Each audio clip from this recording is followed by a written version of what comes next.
নমস্কার বন্ধুরা, পান্তা ইলিশ কিচেনে সবাইকে স্বাগত। পাকা আমের সিজনে আপনারা অনেক ধরনের রেসিপি বানিয়ে থাকেন। আজকে আমি পাকা আম দিয়ে ভীষণ টেস্টি আমের আইসক্রিম বানিয়ে দেখাবো।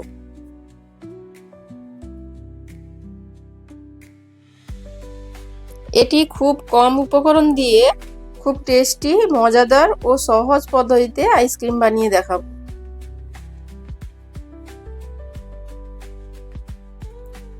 তাহলে চলুন দেখে নিই আজকের রেসিপি পাকা আমের আইসক্রিম। সবার প্রথমে গ্যাসে একটি ননস্টিক ফ্রাইং প্যান নিয়েছি। এবার দিয়ে দেব 500 গ্রাম মতো ফুটিয়ে নেওয়া দুধ। এবার 50 গ্রাম মতো গুঁড়ো দুধ দিয়ে দেব। এবার একটা হাতার সাহায্যে ভালো করে মাখিয়ে নেব। এবার আমি এখানে 4 পিস পাউরুটি নিয়েছি। পাউরুটিগুলো 4 সাইড একটা ছুরির সাহায্যে কেটে নেব। এক এক করে সমস্ত পাউরুটি কেটে নিয়েছি।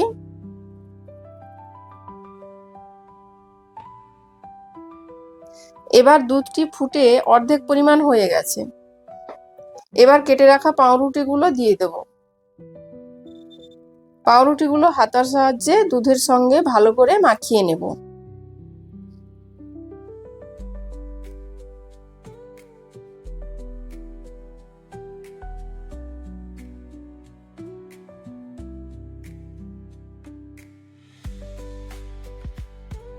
এবার পাউরুটিটাকে ঠান্ডা হতে দেব। এবার দুটো আম নিয়েছি। প্রথমে একটা আম ছুরি দিয়ে ভালো করে ছাড়িয়ে নিয়েছি। এবার দুই সাইড কেটে নেব।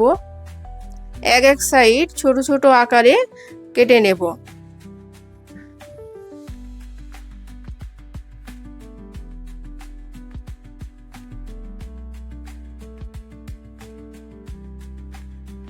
আমগুলো কেটে নেওয়ার পর একটি প্লেটে তুলে রাখবো।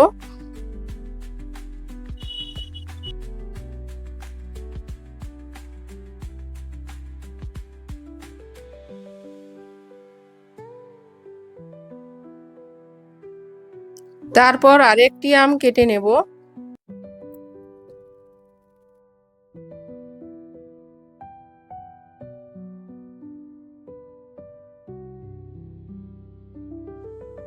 আমগুলি কেটে নেওয়ার পর মিক্সারে পাউরুটির মিশ্রণটি দিয়ে দেব।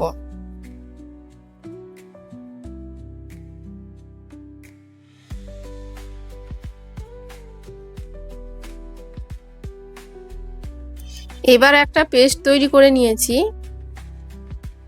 পাউরুটির পেস্টটি একটা পাত্রে ঢেলে নেব।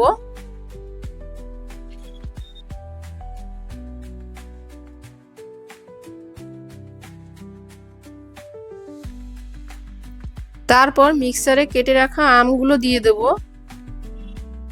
দিয়ে দেব 2 থেকে 3 চামচ পরিমাণ চিনি। এবার একটা পেস্ট তৈরি করে নিয়েছি। তারপর ওই পাত্রে ওই পেস্টটি ঢেলে নেব। এবার এই দুটি মিশ্রণকে ভালো করে মিশিয়ে নেব।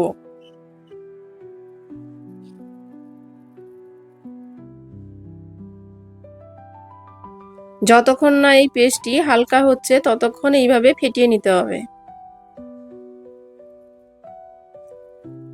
এবার একটা বক্সে ঢেলে নেব। দিয়ে দেব আগে থেকে কেটে রাখা আমগুলো।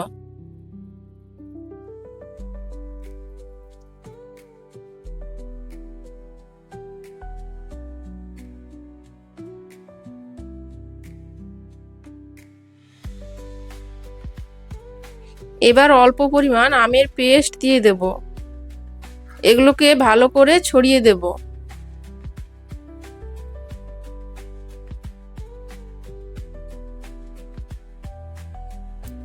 বন্ধুরা, আমার চ্যানেলে যদি কেউ নতুন হয়ে থাকো তাহলে সাবস্ক্রাইব করে পাশে থাকার অনুরোধ রইল।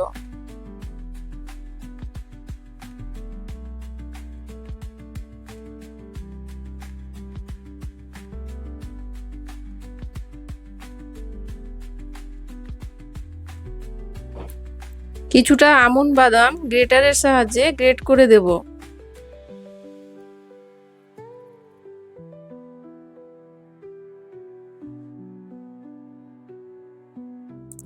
এবার ঢাকা দিয়ে দেব।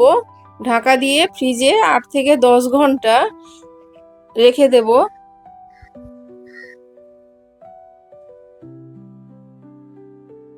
তাহলে বন্ধুরা দেখলে এই আমের আইসক্রিম বানানো কতটা সহজ ছিল।